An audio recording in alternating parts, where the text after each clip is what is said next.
Once some of the world's most wanted, but now nobody wants them. The last two of the British ISIS cell dubbed the Beatles, now jailed in Syria and suddenly fond of the home they spurned. Would you prefer to be tried anywhere in particular, like the UK? Definitely familiarity is the easier option. My experience with British judges is that they're quite fair and just. Yeah, I might miss like a fish and chips. They revel in their rights, like presumed innocence. When I tell them several Westerners they allegedly imprisoned and abused in ISIS jails like these have identified their voices and faces. It's just an accusation, legally speaking. You know, if Britain said we're going to deal with you with barbaric law or with law from the medieval ages, then yeah, hung, draw and quarter me, right? That's not the case. I'm just merely pointing that out.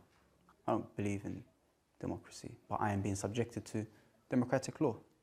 So it is only right for those who claim to uphold this to fully uphold it, because it's them at stake, not me, really. The American administration or the British government, they decided they want to be champions of the Sharia, Islamic law, and apply Islamic law upon myself and Shafir, then by all means. If not, then they should adhere to that which they claim to be champions of. ISIS is nearly defeated, but the arrogance of their beliefs is not. What keeps you awake at night? There's these lice in my clothes, in the place I'm sleeping. So there will be some people who see you make a joke of that question and think that whatever's gone before to you has sort of been a bit of a laugh. Are you saying that there's nothing that you witnessed here in Syria or been involved in that troubles you? No. If I want to talk about while I was in the Islamic State, the kind of things that keep you up at night is the sound of like a F-16 jet flying in the sky, and some Syrian neighbours with these kids crying. There is so much bravado, it's hard to see if they really think it all, the videos, the savage beheadings, went too far. Do you regret that sort of messaging?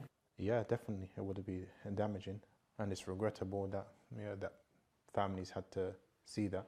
So Jihadi John is dead now. What kind of a guy was he? He was a friend of mine.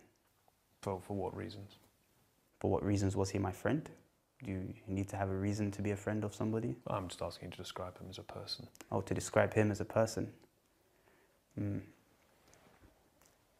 Obviously, I know the people in the Western world are not going to want to hear this, but truth has to be said where it's due. And he's one of the most loyal friends I've had.